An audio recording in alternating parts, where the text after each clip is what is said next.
இந்த உக்ரைன் இந்த கர்ஸ்க் ஒப்லாஸ்ட கொடையறதா சொல்றாங்க இல்லையா 1000 ஸ்கொயர் கிலோமீட்டர்ஸ். ஸோ எப்படி அது நடந்திருக்கு, எந்த மாதிரி சொல்றாங்க, எதன் அடிப்படையில சொல்றாங்க அப்படிங்கிறது எல்லாத்தையும் இந்த பதிவுல தெளிவா பார்க்க ஆரம்பிச்சிடலாம். அப்புறம் எல்லாத்துக்கும் இருக்கக்கூடிய ஒரு மிகப்பெரிய டவுட்டு, ஈரான் ஏன் இன்னும் அட்டாக் பண்ண மாட்டாங்க, ஏன் சும்மா ட்ரில்லா பண்ணிட்டு இருக்காங்க இல்லையா? ஸோ அதை பத்தின விஷயத்தையும் ஒரு அவுட்லைன் மாதிரி பார்த்தலாம். அனைவருக்கும் வணக்கம், நான் உங்கள் செந்தில், இது உங்கள் செந்தில் டிஃபென்ஸ். பதிவுக்குள்ள போறதுக்கு நான் நம்ம சேனல் சப்ஸ்கிரைப் பண்ணலாம், மறக்காம சப்ஸ்கிரைப் பண்ணிட்டு கூடவே பக்கத்துல இருக்கிற பெல் ஐக்கான்ல ஆல் ஆப்ஷன் சூஸ் பண்ணிக்கோங்க. அப்பதான் நம்ம எப்போ பதிவுகள் போட்டாலும் உங்களுக்கு இன்ஸ்டன்ட் நோட்டிபிகேஷன் வரும். அது கூடவே நம்ம சேனல்ல வீடியோ பதிவுகள் அன்டைம்ல போறதுனால நோட்டிபிகேஷன் வரமாட்டேது. ஸோ நம்ம டிஸ்கிரிப்ஷன்ல வந்து வாட்ஸ்அப் சேனலோட லிங்க் கொடுத்தாரு, நீங்க அங்க சப்ஸ்கிரைப் பண்ணிட்டீங்கன்னா நம்ம போடக்கூடிய பதிவுகள் பார்த்துட்டோமா இல்லையா அப்படின்ற நோட்டிபிகேஷன் உங்களுக்கு வந்துடும், நீங்களும் ட்ராக் பண்ணிக்கலாம். ரெண்டாவது, எனக்கு கொஞ்சம் மோட்டிவேஷனா இருக்கும் இது போல தொடர்ந்து பதிவுகளை போடுறதுக்கு. உங்களோட ஆதரவு எனக்கு எப்போ இருக்குன்ற நம்பிக்கையில பதிவுக்குள்ள போயிடலாம். முதல்ல உக்ரைன் இந்த கர்ஸ்க் ஒப்லாஸ்ட கொடையறாங்க இல்லையா, அதை பார்க்க ஆரம்பிச்சலாம். மேப்புக்கு போயிடலாம். ஸோ ஃபர்ஸ்ட் டைம் நம்ம சேனல்ல பாக்குறவங்களுக்காக சொல்லிடுறேன், இது உக்ரைன், கீழே மினி மேப் இருக்கு இல்லையா. ஸோ இந்த இதுல எந்த ஒப்லாஸ்ட ஜூம் பண்றேன் அப்படிங்கிறது உங்களுக்கு தெரியும். ரெண்டாவது, ஒப்லாஸ்ட்னு சொல்லாத அதை நம்ம ஊருக்கு ஏற்ற மாதிரி சொல்லு அப்படிங்கிற போல சொல்லியிருந்தீங்களா. ஒப்லாஸ்ட்ங்கிறது ஒரு ஸ்டேட் மாதிரின்னு வச்சுக்கோங்களேன், தமிழ்நாடு, கேரளா அது போல ஒரு ஸ்டேட் மாதிரின்னு கம்பேர் பண்ணிக்கலாம். ஸோ நம்ம இப்ப பார்க்க போறது வந்து பாத்தீங்கன்னா சுமி ஸ்டேட்னு வச்சுக்கோங்க, சுமி ஒப்லாஸ்ட். ஸோ இந்த பகுதியில தான் உக்ரைன் வந்து பாத்தீங்கன்னா கொடைஞ்சு அப்படியே முன்னேறிட்டு இருக்காங்க. 1000 கிலோமீட்டர் கிடையாது, 1000 ஸ்கொயர் கிலோமீட்டர். ஸோ இப்போ நம்ம லோட் பண்ணி பார்க்கும்போது இதுதான் 1000 ஸ்கொயர் கிலோமீட்டரா இருக்கலாம் அப்படிங்கிறது என்னோட ஒரு தனிப்பட்ட கருத்து. ஏன்னா இப்போ நம்ம மார்க் பண்ணோம்னா உங்களுக்கு தெரியும், நான் சும்மா அப்ராக்சிமேட்டா மார்க் பண்றேன், என்னப்பா ஃபுல் டெரிட்டரியுமே அவங்க கட்டுப்பாட்டுக்குள்ள வந்துருச்சு அப்படிங்கிறது போலாம் சொல்லிடாதீங்க. சோ இதை மார்க் பண்ணும்போது கொஞ்சம் அட்ஜஸ்ட் பண்ணீங்கன்னா 1000 ஸ்கொயர் கிலோமீட்டர் வந்துடும். சோ இதைத்தான் வந்து சொல்றாங்க. ஏன் இதை கிலோமீட்டர் இல்லை அப்படின்னா, மாஸ்கோ வந்து பாத்தீங்கன்னா இங்க இருந்து ஒரு 600 கிலோமீட்டருக்குள்ள தான் வரும்னு நினைக்கிறேன்.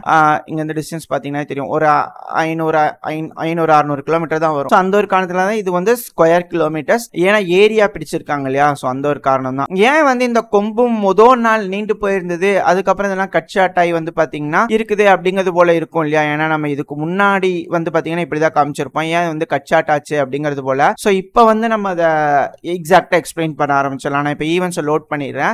இந்த இடத்த கொம்பு நீண்டு போனதுக்கான காரணம், எடுத்த உடனே இந்த உக்ரைன் வந்து பாத்தீங்கன்னா ரொம்ப தூரம் முன்னேறிட்டாங்க அப்படிங்கறத சொல்லியிருந்தாங்க இல்லையா. அதுவும் குறிச்சேட்டோ பவர் பிளான்ட்ல இருந்து 30 கிலோமீட்டர் தான் டிஸ்டன்ஸ் இருக்கிறேன்னு இருக்காங்க இல்லையா. சோ அது வந்து பாத்தீங்கன்னா எக்ஸாக்டா இந்த பாயிண்ட்ல இருந்தா வந்து பாத்தீங்கன்னா 30 கிலோமீட்டர் டிஸ்டன்ஸ் அப்படிங்கிறது போல சொல்லியிருந்தாங்க இந்த குறிச்சேட்டோ பவர் பிளான்ட். அதுக்கான காரணம் இங்க இருக்கக்கூடிய ஈவென்ட்ஸ் தான். இப்போ நான் சைட்ல அந்த ஈவென்ட் லோட் பண்றேன். இப்போ அதுக்கான பதிவு லோட் ஆயிருக்கும். ஒரு ஆர்மட் காலம் வந்து பாத்தீங்கன்னா அங்க இருக்கக்கூடிய மரவரிசைக்கு நடுவில் இருந்திருக்கு. ரஷ்ய தரப்புல அதை பார்த்துட்டு ரிகான் ட்ரோன்கள் அதை அடிச்சிருக்காங்க. அதுக்கப்புறமா அந்த பகுதியில் இருக்கக்கூடிய உக்ரைனோட வீரர்களை வந்து கிளியர் பண்ணக்கூடிய ஆபரேஷன்ல ரஷ்ய தரப்புல இறங்கி இருக்காங்க. ஸோ அதனாலதான் அந்த நீண்டு போன கொம்பு வந்து பாத்தீங்கன்னா நம்மளோட தமிழ் சேனல்லே வந்து பாத்தீங்கன்னா பல மேப்ஸ் காட்டுவாங்க இல்லையா. ஸோ அந்த மேப்ல எல்லாம் அது கட் ஷாட் ஆகிட்டே வந்திருக்கும். அதுக்கு காரணம் தான், ஏன்னா ரஷ்யா வந்து அந்த இடத்துல ரெசிஸ்ட் பண்ண ஆரம்பிச்சிட்டாங்க. அது மட்டும் இல்லாம அப்படியே அந்த கொஞ்சம் கீழே வந்தீங்கன்னா அந்த செம்மோனோவைக்கு இருக்குல்ல, அதோட புறநகரங்கள்ல உக்ரைனோட மூவ்மெண்ட்ஸ் இருந்திருக்கு. ஸோ அதை தெரிஞ்சுக்கிட்டு அது மேலேயே தாக்குதல் பண்ணிக்கிறாங்க. அந்த இடத்துல வந்து ரெஸ்ட்ரிக்ட் பண்ணதுனாலதான் அந்த நீண்டு போன கொம்பு அப்படியே கட் ஷாட் ஆகிட்டு வந்துட்டு இருக்கோம்.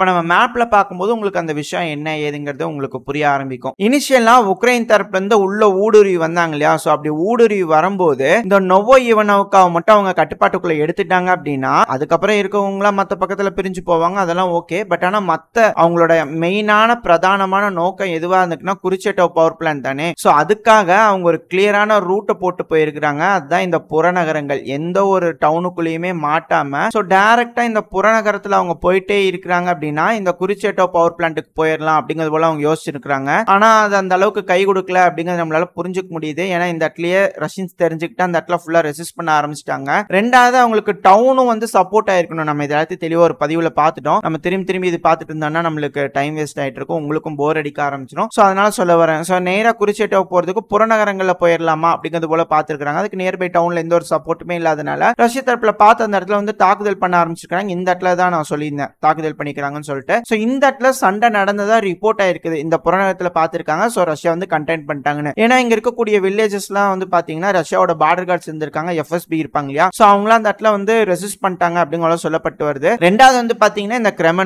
கிரெமனோயே உக்ரைனுக்கு ரொம்ப முக்கியமான ஒரு பகுதி. ஆனா அங்க இருக்கக்கூடிய ரஷ்யன்ஸ் பின்வாங்கவே இல்லை, பயங்கரமான சண்டை நடந்திருக்கு. அதுக்கு காரணம் இப்ப சைட்ல வீடியோ பதிவு லோட் ஆயிருக்கும். உக்ரைனோட நல்ல நேரமா கெட்ட நேரமா அப்படிங்கிறது தெரியல.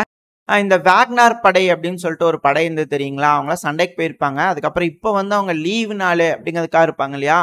ஸோ அவங்களாம் வந்து அந்த இடத்துல வந்து லீவில் ஃப்ரெண்ட்ஸாக ஜாலியாக அங்கே இருந்திருப்பாங்க போல இருக்குது அப்படின்ற தகவல் தான், அரசல் பஸ்ஸில் வரக்கூடிய தகவல் தான்.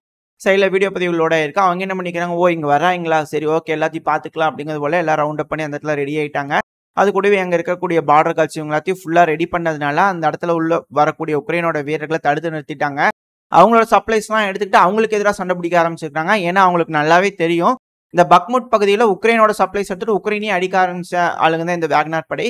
ஸோ அதெல்லாம் எப்படி ஹேண்டில் பண்ணணும் அப்படிங்கிறது அவங்களுக்கு தெரியும். எதெல்லாம் வந்து ட்ராப்பாக இருக்கும், எது ட்ராப்பாக இருக்காது அப்படிங்கிற எல்லாத்தையும் தெரிஞ்சுக்கிட்டு உக்ரைனோடதையும் எடுத்துக்கிட்டு உக்ரைனுக்கு எதிராக டிஃபெண்ட் பண்ணதுனால அங்கே இருக்கிறவங்க ரெசிஸ்ட் ஆயிட்டாங்க. ஸோ இமீடியட்டாக பின்னாடி இருக்கிறவங்க எல்லாத்துக்கும் அலர்ட் பண்ணதுனால அந்த பகுதியில் பெரும்பான்மையான விஷயங்கள் தடுக்கப்பட்டுருச்சு அப்படிங்கிறதோட சொல்லப்பட்டு வருது. அது உண்மையா என்னன்னு தெரியல. இதெல்லாம் பிரச்சனை முடிஞ்சதுக்கு அப்புறம் தான் ஒரு கதைகளாக வரும். அந்த 8 நாட்கள் கதை அப்படிலாம் பார்த்தோம் இல்லையா. ஸோ அதெல்லாம் வச்சு பார்க்கும்போது இதுவும் ஒரு நாள் கதை. இதெல்லாம் வச்சு பார்க்கும்போது இந்த பகுதி ஏன் ரெசிஸ்டா இருக்கு அப்படிங்கிற விஷயம் நம்மளால தெரிஞ்சுக்க முடியும். அதுல சில உக்ரைனோட வீரர்கள்லாம் இறந்த மாதிரியான காட்சிகள் இருக்கும். அதெல்லாம் நம்ம பார்க்க வேணா. நான் ஒரு சின்ன பர்டிகுலர் பிளேஸ்ல மட்டும் கட் பண்ணி நான் உங்களுக்கு காட்டுறேன். அடுத்த ஒரு பகுதி வந்து பாத்தீங்கன்னா அப்படியே இன்னொரு சைடு நின்றுகிட்டு போயிருக்காங்க இல்லையா, அந்த பகுதியில என்ன நடந்துச்சு அப்படிங்கிற நம்ம பார்த்தலாம். ஸோ மேப்ல இந்த குரோமோனோய்க்கு இடது பக்கத்துல வந்து பாத்தீங்கன்னா இந்த கொர்னோவா இருக்கு இல்லையா, ஸோ அதுக்காக ரவுண்டு கட்டி ஏதாவது பிடிச்சிடலாமா அப்படிங்கிறதுக்காக ட்ரை பண்ணிக்கிறாங்க. குறிப்பா இந்த பகுதி இப்போ அதுக்கான வீடியோ பதிவு லோட் ஆயிருக்கும். ரஷ்யாவோட ட்ரோன் வந்து பாத்தீங்கன்னா பார்மரோவ் டீம். இந்த டீம் ரொம்ப பிரபலமான டீம். ரஷ்யாவோட மிலிட்டரி அனலைஸ் பண்ணிட்டு இருந்து பார்த்துட்டு இருந்தீங்க உங்களுக்கு தெரியும். பார்மரோவ் ஆர்டிஸ்ட் இவங்க 2 பேருமே ரொம்ப பிரபலமான ஒரு டீம் தான், ட்ரோன் டீம் ஸ்குவாட். இவங்க இந்த பார்மரோவ் வந்து பாத்தீங்கன்னா இந்த ரொபோத்தேனி பகுதி இருக்குல்ல, அந்த பகுதியில் பிரதானமா இருந்தவங்க. இந்த ஆர்டிஸ்ட் பல இடங்கள்ல பல பகுதிகளில் இருந்தவங்க. ஸோ இப்போ அதில் இருக்கக்கூடிய சில நபர்களை புல் அவுட் பண்ணி இந்த பகுதியில் ரீடிப்ளாய் பண்ணி இருந்துருக்காங்க. அதாவது இந்த உக்ரைன் உள்ள வந்திருந்தாங்க இல்லையா, ஸோ அந்த டைம்ல குறிப்பாக இந்த செசிவியார் பகுதியிலேருந்து பெருமளவில் ரிசர்வ்ஸ் வந்து ரஷ்யா தரப்பு வந்து ரீடைரக்ட் பண்ணிக்கிறாங்க அப்படிங்கிற சொல்லப்பட்டு வருது. ஸோ அவங்க இந்த பக்கத்தில் ரீடிப்ளை ஆனதுக்கு அப்புறமா ட்ரோன் தாக்குதல் வச்சு பார்க்கும்போது உக்ரைன் அந்த பகுதி வரைக்கும் நீண்டு வந்திருக்கிறாங்க அப்படிங்கிறது புரிஞ்சுக்க முடியுது. பட் ஆனால் அதுக்கப்புறமா அந்த இடத்துல இருக்கிறவங்கள தாக்குதல் பண்ணிக்கிறாங்க. ஸோ அங்க இருந்தவங்க தான் கொஞ்சம் பின்வாங்கி போயிருக்கிறாங்க. ஸோ அந்த இடத்துல பின்வாங்கி போகும்போது எம்எல்ஆர்ஸ் தாக்குதல் பண்ணாங்க அப்படிங்கிறது போல ஒரு வீடியோ பதிவு பார்த்துருந்தோம் இல்லையா, நம்ம மேப் எக்ஸ்பிளைன் பண்ணும்போது. ஸோ அதுக்கான வீடியோ பதிவு சைடில் லோட் ஆயிருக்கு. இது முன்னாடியே பார்த்த ஒரு பதிவு தான். அந்த பகுதியில் வந்து பார்த்தீங்கன்னா உக்ரைனோட வீரர்கள் பின்வாங்கி வரும்போது அந்த இடத்துலையும் ஒரு தாக்குதல் பண்ணிக்கிறாங்க. அதுக்கப்புறம் அவங்க பின்வாங்கி இருக்கிறாங்க அப்படிங்கிற சொல்லப்பட்டு வருது. அதுக்கப்புறம் தான் அவங்க ஸ்னக் ஷாட் நோக்கி போக ஆரம்பிச்சாங்க. ஸ்னக் ஷாட்ல சண்டை நடந்தது. உக்ரைன் அவங்க கட்டுப்பாட்டுக்குள்ள எடுத்து தான் சொல்றாங்க. ஆனால் ரஷ்யா தரப்பு வந்து இல்லைங்க, சண்டை நடந்துச்சு, அது இன்னும் எங்க கட்டுப்பாட்டுக்குள்ள தான் இருக்கு அப்படிங்கிறாங்க. பட் ஆனால் அதோட உறுதித்தன்மை தெரியல. அதனால நம்ம உக்ரைனை நீங்களே வச்சுக்கோங்க அப்படிங்கிறதால நம்ம தரப்பு சொல்லியாச்சு. ஸோ உக்ரைன் அந்த இடத்துல இருக்கிறாங்களா இல்லையா அப்படிங்கிறது ஏதாவது ஒரு வீடியோ பதிவுகள் கொடுத்தாங்கன்னா அடுத்த பதிவில் பார்க்க ஆரம்பிச்சிடலாம். அப்புறம் அந்த உக்ரைன் பின்வாங்கி வந்திருந்தாங்கன்னு சொல்லியிருந்தேன் இல்லையா, அது எந்த பகுதின்னு சொல்லி பார்த்தலாம். ஸோ இது வந்து 11ஆம் தேதி ஈவெண்ட்.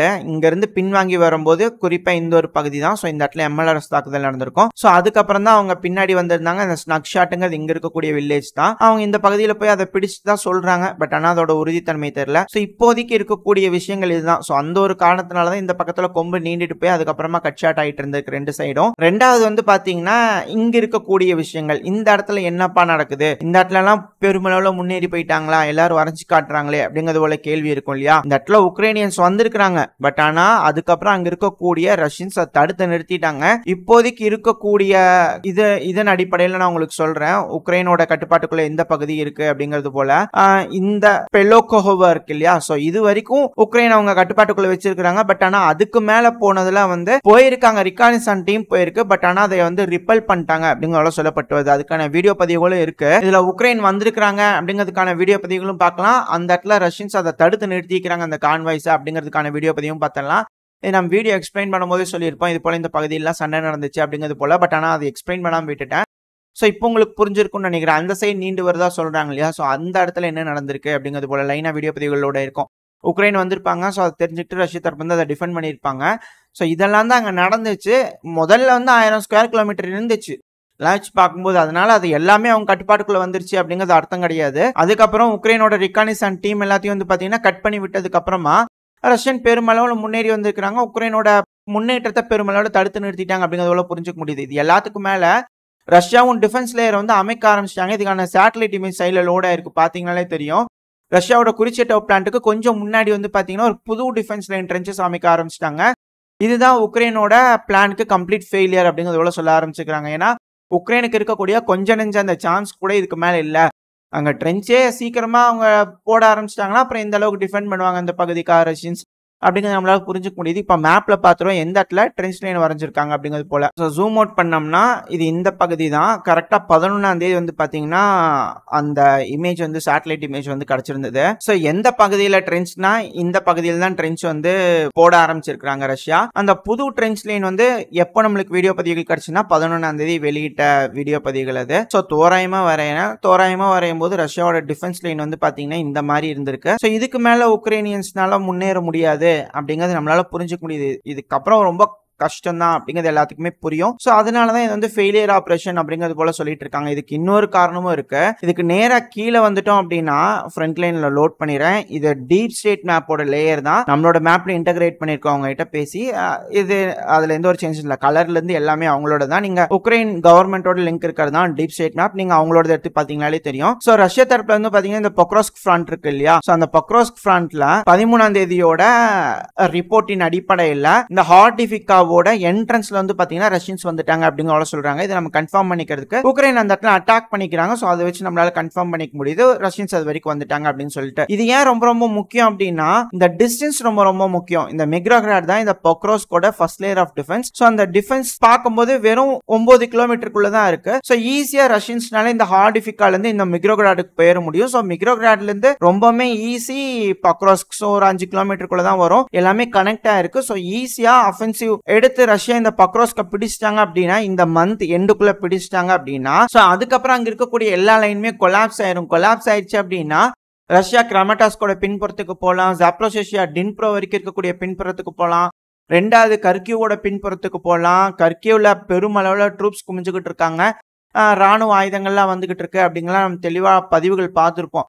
நம்ம ஒரு 7-8 பதிவுகள் அப்படிங்கிறது போல நம்ம சொல்லியிருப்போம். இதுக்குன்னா நம்ம சேனல்ல தொடர்ந்து பதிவுகள் பார்த்துருந்தீங்கன்னா தெரிஞ்சிருக்கும். ட்ரெயின்ல நிறைய ஆயுதங்கள் வந்துகிட்டே இருக்கும் பெல்கிராட் பகுதியில.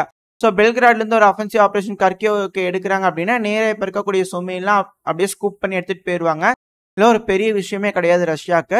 இது வந்து முடிவை நோக்கி போயிட்டு இருக்கு. இந்த மாசத்தோட இது முடிஞ்சிடும் அப்படிங்கலாம் என்னோட ஒரு தனிப்பட்ட கருத்து. முடியுதா என்ன அப்படிங்கறது பொறுத்து இருந்து பார்ப்போம். ஸோ இந்த ஒரு காரணத்துக்காக தான் ஈரான் வெயிட் பண்ணிக்கிட்டு இருக்காங்க. இந்த பக்ரோஸ்க மட்டும் ரஷ்யா ஃபுல்லா பிடிச்சிட்டாங்க அப்படிங்கும்போது அதுக்கப்புறமா ஈரான் அட்டாக் பண்ண ஸ்டார்ட் பண்ணிடுவாங்க அப்படிங்கிறது போல எனக்கு ஒரு தனிப்பட்ட கருத்து இருக்கு. ஏன்னா இந்த இடத்துல பிரச்சனை முடிஞ்சிடும். ஸோ அதுக்கப்புறமா மிடில் ஈஸ்ட்ல பிரச்சனையை ஆரம்பிக்கும் போது ரஷ்யாவுக்கு எந்த ஒரு பிரச்சனையும் இல்லாம தங்கு தடை இல்லாம உதவி பண்ணிட்டே இருக்கலாம். ஸோ அந்த ஒரு காரணத்தினாலதான் சீக்கிரமா ஈரான் அட்டாக் பண்ண வைக்கணும் அப்படிங்கிறதுக்காக இஸ்ரேல் வந்து ஒரு அசசினேஷன் அட்டம் பண்ணிட்டாங்க அப்படிங்கும் போல சொல்லப்பட்டு வருது. அது என்னதான் இருந்தாலும் ஈரான் பண்ணட்டும் வெயிட் பண்ணிட்டே இருக்கிறாங்களே. ஈரான் வெயிட் பண்ணுப்பா, ஒன்னும் அவசரம் இல்லை, பொறுமையா பண்ணிக்கலாம் அப்படிங்கிறது போல ஈரானும் ப்ரிப்பேர் ஆயிட்டு இருக்காங்க. ஒன்ஸ் ப்ரிப்பேர் ஆயிட்டாங்க அப்படின்னா அதுக்கப்புறம் மிடில் ஈஸ்ட்ல போற ஆரம்பிச்சிடும் அப்படிங்கிறது போல சொல்லப்பட்டு வருது. ஸோ ரஷ்யா உக்ரைன் பிரச்சனை இந்த ஆகஸ்ட் மாசத்தோட முடிஞ்சிருமா அப்படின்னு கேட்டா முடிஞ்சிடும் அப்படிங்கிறது என்னோட ஒரு கருத்து. நடக்குதா என்னன்றது பார்ப்போம். ஸோ இந்த எப்பவுமே போரோட முடிவுல வந்து பாத்தீங்கன்னா இருதரப்புலையும் ஓட ஆரம்பிச்சிருவாங்க. அப்படிதான் இங்க நடந்துகிட்டு இருக்கு. உக்ரைன் ஒரு பக்கம் குருச்சேட்டாவை நோக்கி ஓடுறாங்க. ரஷ்யா இந்த பக்கம் பொக்ராஸ்க் நோக்கி ஓடுறாங்க. ஸோ இதான் ஃபைனல் பேட்டில். இந்த ஃபைனல் பேட்டிலுக்காக இருதரப்புலயும் அவங்களோட மைட்டை காட்டுறாங்க அப்படிங்கறத மாற்று கருத்துல நடக்குதா என்ன அப்படிங்கிறது பொறுத்து வந்து பார்த்தலாம். இதோட இந்த பதிவு நான் முடிச்சுக்கலாம். இந்த பதிவு எப்படி இருந்துச்சு, உங்களுக்கு பிடிச்சிருந்தா லைக் பண்ணிட்டு உங்க ஃப்ரெண்ட்ஸ் அண்ட் ஃபேமிலியோட ஷேர் பண்ணிக்கோங்க. அது கூடவே மறக்காம இந்த பதிவு பத்தின உங்களோட கருத்துக்களை கமெண்ட் செக்ஷன்ல சொல்லுங்க. இந்த பதிவு நல்லா இருக்குன்ற நம்பிக்கையில் அடுத்த பதிவில் உங்களை சந்திக்கிறேன். அது வரைக்கும் ஸ்டே சேஃப். By by.